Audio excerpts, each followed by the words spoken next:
Seguimos en Ciudadanos con un tema, bueno, si no es de la vida cotidiana, porque el que se jubiló sufre todos los meses cuando va a cobrar, y el que no se jubiló, hoy por hoy, tiene, no sé si coinciden ustedes, la incertidumbre de que no se sabe qué va a pasar, si va a haber una reforma, cómo es la reforma, cómo serán las jubilaciones que vienen. Bueno, el rumor que hay, y muy fuerte, es que entre las condiciones, el memorándum de entendimiento con el Fondo Monetario Internacional, una de las prioridades sería modificar el sistema previsional, ir hacia la privatización, ¿no? Cosa que le vamos a preguntar a... Está con nosotros justamente para eso, y es más, viene de dar una charla en la Cámara de Diputados, Mirta Tundis, diputada nacional por el Frente Renovador, José Arteaga, que es referente del Frente Renovador de La Plata, y Pedro Fernández, que es secretario general de la Asociación del Personal Legislativo, ¿no? De Trabajadores del Personal Legislativo, de APOC.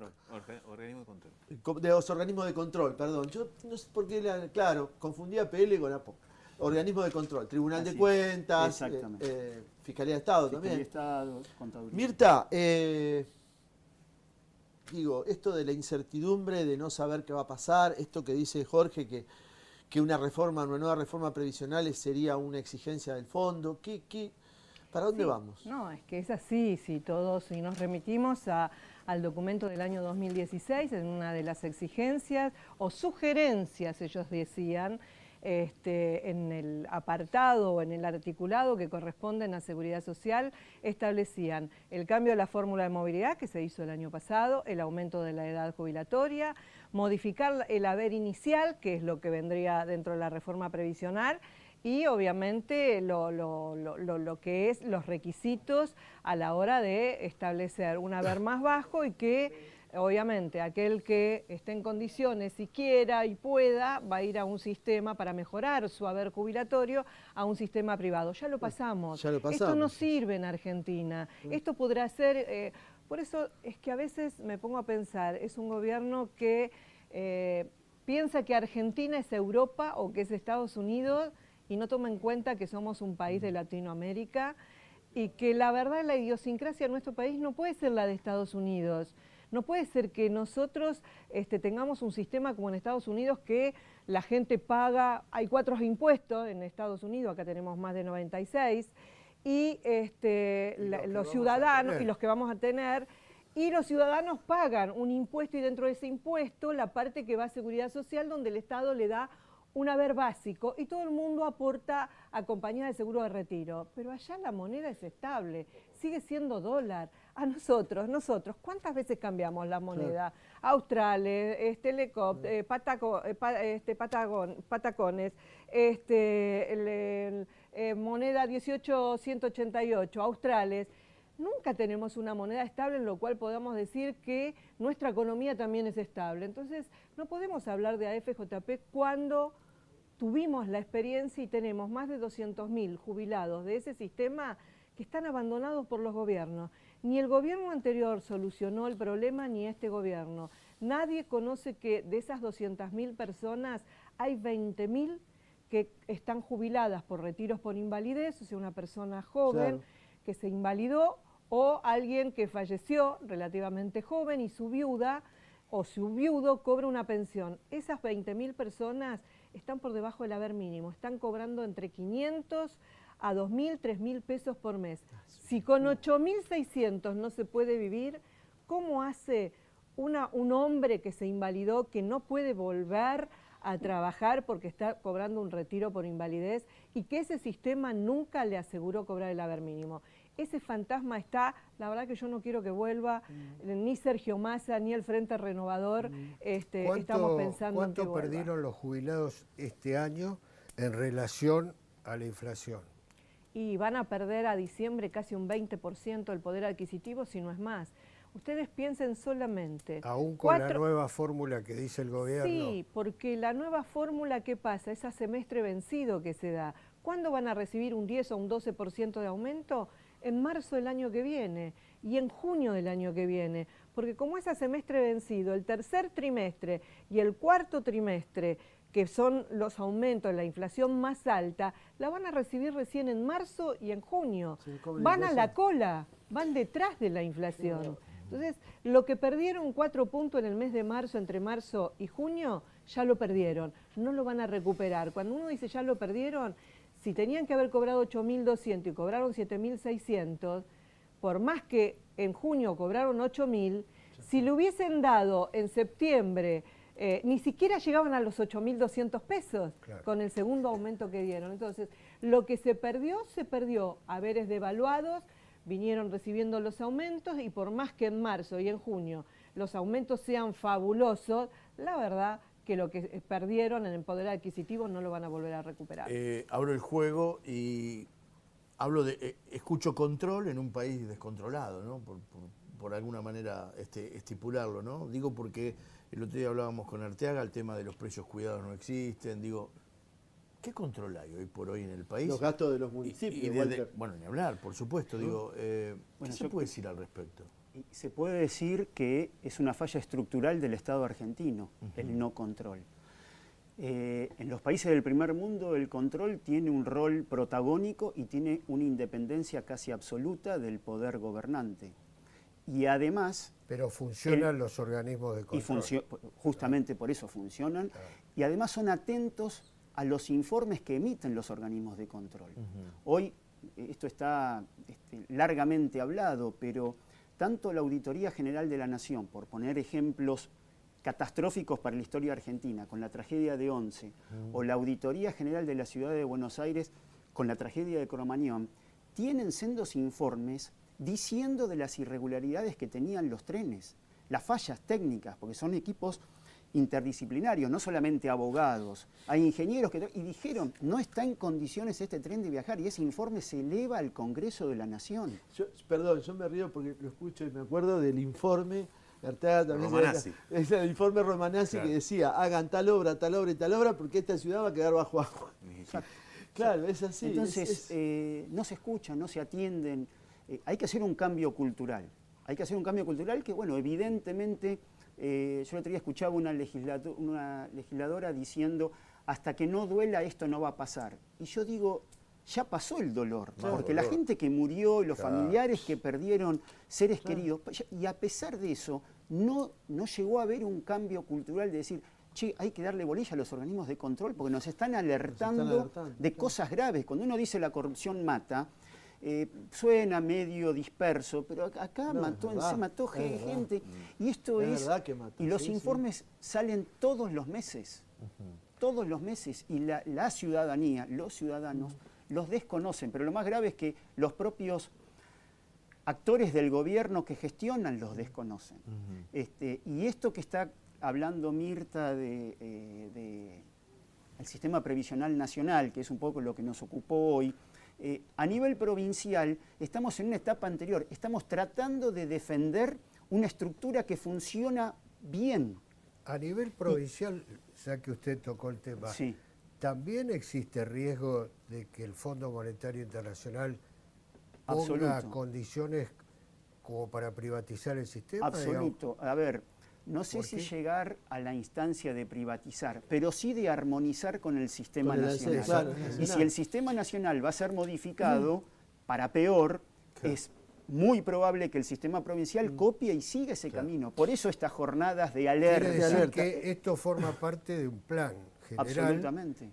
Que puede también no solamente tocar al sistema nacional, sino a todos los sistemas provinciales también.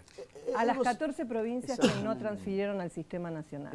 Son 14 las provincias que no han transferido, como el caso de Neuquén, Santa Cruz, Tierra del Fuego, Chubut, Santa Fe, Buenos Aires, Entre Ríos, Formosa, son provincias que no han transferido. La carta de intención del fondo sugiere y plantea justamente esto, ¿no? A las provincias armonizar los sistemas. Claro. Muchos dicen, siempre ponen como argumento, las cajas son deficitarias. Yo siempre pongo mis dudas porque sabiendo el patrimonio que tiene los fondos del ANSES, ¿no? Los fondos históricos, uno dice, bueno, ponen como comparación, debería haber más gente en actividad como para subvencionar el sistema, pero ¿el sistema es cierto que está al borde del colapso o es un discurso del oficialismo como para ir avanzando en la privatización? Con respecto al IPS, no. porque convengamos que en el IPS lo están desfinanciando con lo que decía José Arteaga, que obviamente hay muchos empleados que son monotributistas y no contribuyen al sistema provincial, sino al sistema nacional. Entonces, de alguna manera sí lo van a estar desfinanciando, pero además jubilados también aportan. En el caso del sistema nacional es problemático, porque es cierto, Cristina dejó un sistema desfinanciado donde hay un trabajador y medio, donde había un trabajador y el 50% del otro. Este gobierno profundizó ese desfasaje dentro del sistema de seguridad social. Hoy tenemos uno y el 20% del otro. Necesitamos 5 trabajadores activos, o por lo menos 4. Porque Lagarde, el pensamiento de Christine Lagarde es: los jubilados viven demasiado. Viven demasiado, pero no pasa. Bueno, hay un diputado de Cambiemos, de la provincia creo que de Neuquén, Ezequiel López, que dijo que ahora vivimos 200 años, claro, y el otro día me lo encontré en la cámara, lo dijo en televisión, y yo dije, ¿cómo vas a decir esa barbaridad? No, porque un escritor israelí, pero vos vivís en Argentina, yo no sé si en Israel viven 200 años, pero acá la verdad que si vas a los estudios cada vez... Sí. El promedio de vida en Argentina bajó respecto de los países limítrofes. Claro. 80, 81, Chile, Uruguay, Paraguay. Nosotros tenemos 75, 76 años. Arteaga, muchas veces te hemos escuchado hablar de que la ciudad, digo, yendo más al plano local, necesita cambiar su matriz productiva, ¿no? Sí, claramente. Pico. Ahora, con este panorama tenemos una ciudad de empleados públicos, una ciudad de estudiantes, cada vez más monotributistas. Cada vez más monotributistas, y una ciudad de jubilados con la mínima. Digo, ¿cómo se sostiene una ciudad con las pymes en crisis? ¿Cómo se sostiene una ciudad? ¿Cómo se cambia la matriz productiva de una ciudad en tiempos de crisis el Estado te permite un mínimo de ingreso y de estabilidad y hasta de consumo. El problema es que las ciudades como La Plata, altamente dependientes de matriz económica pública, estatal, por la universidad, los ministerios, el municipio. Jubilados pobres. Nunca pueden trascender sin una matriz productiva, diversa, privada, autónoma, que genere empleo genuino, nunca pueden trascender a otros niveles de actividad económica. Siempre es una meseta muy, muy precaria. En tiempos de crisis te garantiza un acceso mínimo de algunos sectores de la ciudad. Por eso decimos que la matriz, y te agradezco la pregunta, Pico, está agotada.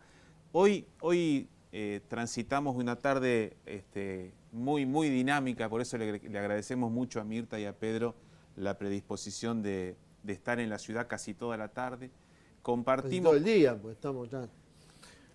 Arrancamos a las 3 de la tarde, compartimos con 2 centros de jubilados. Mira, estuvimos con el centro de abuelos más antiguo de la ciudad, 38 años, el primero de la ciudad.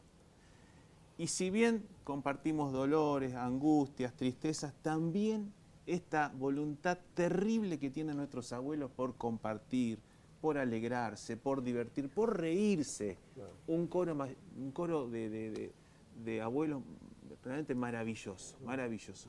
Y en el último centro que estuvimos, antes la charla que coordinó Pedro, que también le agradecemos mucho, coordina el Frente Gremial y todos los gremios de esta ciudad estatal.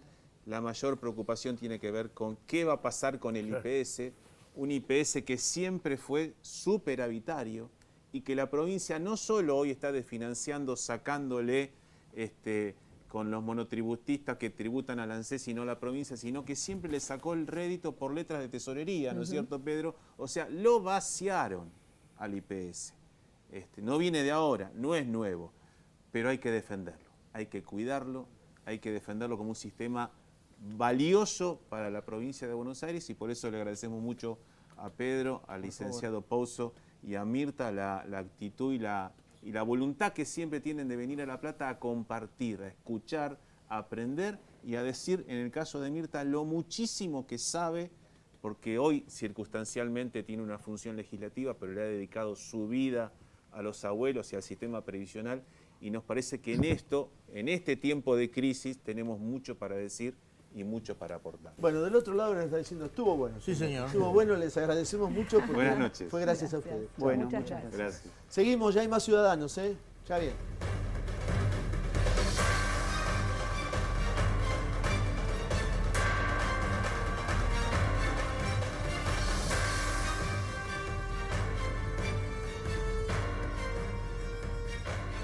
La mayoría de las personas toma decisiones importantes en el auto. En un semáforo decidís largar todo y meterte al mar. Tomando una curva te das cuenta de que el amor estaba ahí y es para siempre. O de repente frenás y descubrís el camino. Por eso hacemos Infinia, el combustible de YPF con su tecnología de reducción de fricción. Porque si tu auto anda mejor, pensás mejor. Con Infinia, nafta o diésel, anda mejor. Se viene fin de año y viene en moto. Sacando un préstamo hasta el 31 de diciembre, participás por el sorteo de 25 motos. Rapipota. En La Plata, pasá por Diagonal 80, esquina 50 y 12, esquina 56. En Los Hornos, 66, entre 136 y 137. En Olmos, 197, entre 44 y 45. Y volvimos a Ensenada, La Merced y Sarmiento. Aprovechá, Rapicuotas es el préstamo más rápido del mundo y es para todos. Ven y firma si te vas. Válido para toda la República Argentina, con excepción de la provincia de Neuquén, sujeto a aprobación de requisitos. Ven y firma si te vas.